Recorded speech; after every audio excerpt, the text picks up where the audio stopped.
ሚኪ ስካሩም ለቆት እንኳን ነገሮቹን ሊረሳ አልቻለም። ሚኪ ከእንቅልፉ እንደተነሳ ያየው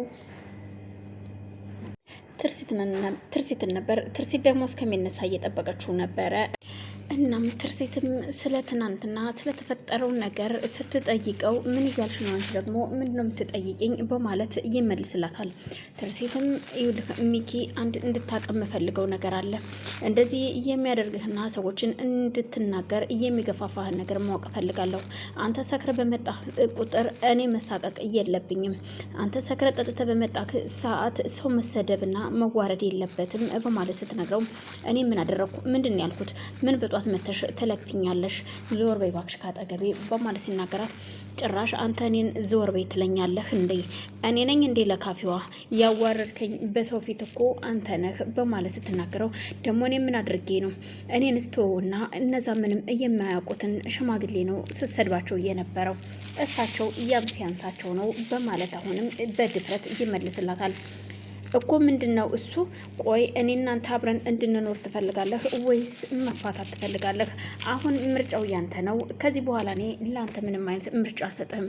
አሁን የመጨረሻ ምርጫ ይሆናል የሚል ጥያቄ ስትጠይቀው ምን እያልሽ ነው ትርሲት? ምንድነው የምታወሪው? በማለት ሲጠይቃት አዎ ምክንያቱም ከኔ ጋር ትዳር እንድትኖር የምትፈልግ ከሆነ ለምን እንደዚህ ያልሽኝ? አትወጂኝም ወይ? በማለት እንደምወድህ ታውቃለህ። ስለምወድህ መሰለኝ አግብቼህ የምኖረው። ግን አሁን ምን አይነት ቅናት ነው የመጣብህ? እንዴት እንደዚህ ትናገረኛለህ? ሰዎችንስ እንዴት እንደዛ ትናገራለህ? በማለት ስትናገረው እኮ እነሱ ነው እንጂ ተናገርኩ እኮ እኔ አንቺን አልተናገርኩም። እንግድነታቸው ለኔ ነው። ደግሞ የብሩክ ዘመዶች እስከሆኑ ድረስ የኔም ዘመዶቼ እንግዶቼ ናቸው።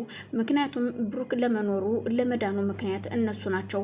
የልጆቼ አባት ነው ብሩክ። ምንም ቢሆን ይሄ ንብረት ሀብት ንብረት በሙሉ የሱ ነው። ስለዚህ እሱን መናገርም ሆነ ምንም ነገር ማድረግ አትችልም በማለት ስትናገረው ቆይ ምን እያልሽ ነው? ቆይ እኔን አትፈልጊኝም ማለት ነው ወይ? በማለት እዩልህ አሁንም ቢሆን አንድ እድል ልስጥህ። ትፈልገዋለህ ይህን ትዳር ወይስ አትፈልገውም? አይ የምትል ከሆነ እዚህ ጋር መቋረጥ አለበት። የኔና ያንተ ግንኙነት መፋታት እንችላለን በማለት ስትናገር በጣም እየደነግጥና ሚኪ በጣም ይቅርታ የዚህን ያክል ያስቀየምኩሽና ያስከፋውሽ አይመስለኝም ነበረ። በጣም ነው እኮ የምወድሽ በማለት ሲመልስላት እንደምትወደኝማ እንደምታፈቅረኝ እኮ አሳየኸኝ፣ በግልጽ በጋድ እየተሳደብክ አሳየኸኝ እኮ በማለት ስትናገረው ይቅርታ አሁን እኔን ሳይሆን ይቅርታ የምትጠይቀው ሂደጋሽ ነው። ይቅርታ የምትጠይቀው እኔን አይደለም። እኔማ ለምጄሃለሁ፣ ግን አሁን ደግሞ በእኔ ያስቀየምካቸውን ሰዎች ሁሉንም ይቅርታ እንድትጠይቅ እፈልጋለሁ በማለት ስትናገር ችግር የለውም አንቺ ካልሽኝ ያልሽኝን ሁሉ ለማድረግ ዝግጁ ነኝ። ይቅርታ ጠይቃቸዋለሁ። በቃ ትርሲት ከዚህ በኋላ ምንም ነገር አላደርግም፣ አላጠፋም በማለት እሷንም ይቅርታ ይጠይቃታል። በጣም ጥሩ፣ ከዚህ በኋላ ከተስተካከልክ ጥሩ፣ ይህን እድልን ተጠቀምበት በማለት ትታው ተነስታ ትሄዳለች። ተነስታ ወደታች ስትወርድ ድንገት ጋሽን ስታያቸው ጋሽ የሚኪን ጫማ የእሷንም ጫማ የልጆቿን ጫማ ልቅምቅም አድርገው አውጥተው በረንዳ ላይ ቁጭ ብለው እያጸዱ ነበረ። ስታያቸው ትደነግጣለች። ጋሽ ምን እያደረጉ ነው? ይሄ እኮ የእርስዎ ስራ አይደለም፣ እንዴት እንደዚህ ያደርጋሉ? ስትላቸው አይ እንደዛ ሳይሆን ልጄ ቁጭ ከምል እንደው ይችን ብሰራ ብዬ ነው። ይሄ እኮ ምንም ስራ አይደለም ልጄ፣ ስራ ለምጄ ቁጭ ማለት አልወድም በማለት ሲነግሯት ቢሆንም ግን እዚህ ቤት እስካሉ ድረስ እንዲያርፉና እንደፈለጉ እንዲሆኑ ነው እንጂ እንዲጨናነቁ በፍጹም አልፈልግም በማለት ትነግራቸዋለች። አሁንም በቃ እሱን ከጨረሱ በኋላ እንሄዳለን፣ ቁርስ እንብላና የምንሄድበት ቦታ አለን በማለት ሲነግራቸው እሺ ልጄ፣ አዎ ቤቱንም መፈለግ አለብን ዛሬ። ስለዚህ አንድ ላይ ቁርሳችን እየበላን እንወያይና እንወጣለን። እኔም በዛው ስራ ስለሚሄድ ጋሼ በማለት ስትነግራቸው እሳቸውም እሺ ልጄ መጣው። ብሩክ የት ነው ያለው? እታች ነው ያለው ከሚጣ ጋር አለ በማለት ሲነግሯት እሺ በማለት ወታች ትወርዳለች። እታች ስትወርድ ርብቃና ብሩክ ለርብቃ መድኃኒቷን እንድትወስድ ውሃም ሆነ ምግብ አቅርቦላት አትቤ ከሷ ጋር እየተከራከረ ነው። ርብቃ እንደ ህፃን ልጅ መድኃኒት ባሉጥ አሁን እኮ ደህና ነኝ ተሽሎኛል እያለች እያስቸገረችው ነው። ቢሆንም ግን መድኃኒቱን ጨርሰሽ ማዋጥ አለብሽ በማለት ብሩክ ካጠገቧ ሆኖ አንዴ መድኃኒቱን ውሰጂው በማለት ሲሰጣት እሺ ስትል ምላሷ ውስጥ ትደብቅበታለች። አሁን አልዋጥሹም፣ ውሃ ደግሞ በደንብ መጠጣት አለብሽ፣ ለጨጓራሽ ጥሩ ነው። ስለዚህ ውሃውንም ጠጭ መድኃኒቱንም ዋጩ በማለት ሲነግራት ውጭዋለሁ መድኃኒቱን፣ ውሃውም ደግሞ ይበቃኛል። እንግዳውስ አፍሽን ክፈችና ምላስሽ ስር ካልደበቅሽው አሳይኝ በማለት ሲነግራት እንተ ቆይ እንደ ህፃን ልጅ ነው እንደምታየኝ ምንድነው እሱ በማለት ሁለቱም ሰጣ ገባ ይጀምራሉ። እሱም እያሳሳቀ እኔ እንድትድኝ ነው እንጂ ለሌላ ነገር አይደለም። ስዋሻ አይተኸኝ ታውቃለህ እንዴ ብሩኬ ስትለው በፍጹም ስትዋሻ አይቼሽ አላውቅም፣ ግን ደግሞ ያው አሁን መድኃኒት እንዳስጠላሽ ስላወቅኩኝ ነው እንጂ ለሌላ አይደለም ሚጣዬ እኔ እኮ እወድሻለሁ በማለት ይኸው በቃ ውጭዋለሁ የለም ስትል ምላሷን ስርም ታሳየዋለች። እሱም ደስ ብሎት በቃ እሺ የኔ እናት አሁን በደንብ እንድትድኝ ነው እሺ አሁን በቃ ተረጋጊ በማለት እሷን እያበረታ ያለ ትርሲት ትመጣለች። ትርሲትም እንዴት አደራችሁ በማለት ስትጀምር ትርሲትና ርብቃ አይስማሙም፣ በንግግርም አይግባቡም። ግን ደግሞ ብሩክን አሁን ብሩክ ምን እያደረክ ነው? እንደ ህፃን ልጅ እያባበልክ ውሃ እያጠጣህን ነው እንዴ ስትለው መድኃኒት እኮ አልውጥም ብላ እኮ ነው። ምክንያቱም መድኃኒቱን ካልዋጠችው መታመሟ የማይቀር ነው። ስለዚህ መድኃኒቱ መጨረስ ስላለባት ነው ትርሲት።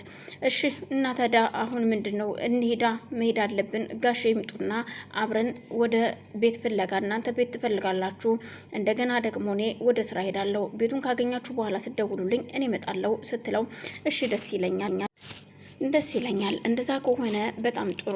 ግን እኔ የምልሽ ትርሲት እሺ ቤቱን እንፈልግ፣ ምን አይነት ቤት ነው የምንፈልገው ሲላት አንድ ቤት ቢሆን አይሻልም? አንድ ግቢ ብንከራይ ይሻላል እንጂ አንዳንድ ክፍል ወይ ውድ ሊሆን ይችላል፣ ደግሞ አንድ አካባቢም ላናገኝ እንችላለን ስትለው በጣም ጥሩ በእናንተ ብቻ ሳይሆን ለደላላ ነግራችሁ ብትፈልጉ ነው የሚሻለው እንጂ በእናንተ የሚቻልና የሚዘለቅ አይመስለኝም ትለዋለች። ብሩክም በዛ ተስማምቶ አሁን እሺ ደግሞ ሌላው ደግሞ ቤቱንስ መቼ ነው የሚጀመረው ትርሲት በማለት ሲጠይቃት እሱን ደግሞ ችግር የለውም አንድ ቀን እንጀምረዋለን፣ በቅርቡ ሁሉም ነገር እናስተካከል፣ አሁን ቤቱን እንከራይላቸውና ቀስ ብለን ደግሞ አሁን ቤቱን እንጀምረዋለን፣ ምንም ችግር የለውም ብቻ ቤቱን እንከራይላቸው መጀመሪያ ስትለው እሺ አመሰግናለሁ ትርሲት በማለት ነበረ። በቃ እሺ እኔም ልብስ ቀይሬ ልምጣ እናንተም ተዘጋጁ ትለውና ወደ ክፍሏ ትሄዳለች። ሚኪ በሽማግሌውን በር ላይ ያገኛቸውና አንተ ሽማግሌ ደግሞ ምን እያደረክ ነው? የኔን ጫማ ምንድን ነው የምታደርገው? ማን ጥረግ ብሎ ነው በማለት ሽማግሌውን ይናገረው ጀመር። ውይ ልጄ ምን ነው ምን ሆነህ ነው? ደህና አደርክ አይቀድምም ልጄ ከነገር እባክህን ሰላም እንፍጠር በማለት ቢጠይቁትም ከእርስዎ እያሉ ምን ሰላም አለ? አንድ ነገር ልንገሮት፣ ትናንትና የተናገሩትን መቼም ማረሰውም ገባሁት። ስለዚህ አሁንም ቢሆን አረሳሉትም።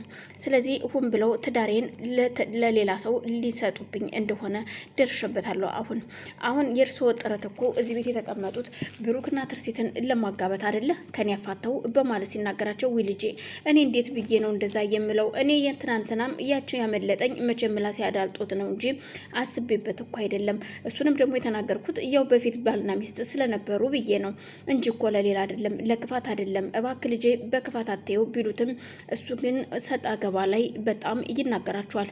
አሁን ለማንኛውም ለትርሲት ይቅርታ እንደጠየቅኩት እንዲነግሯት ሌላ ዝባዝንኬ ወሬ እንዳይናገሩ በማለት ያስጠነቀቃቸዋል። ምንም ችግር የለውም ልጅ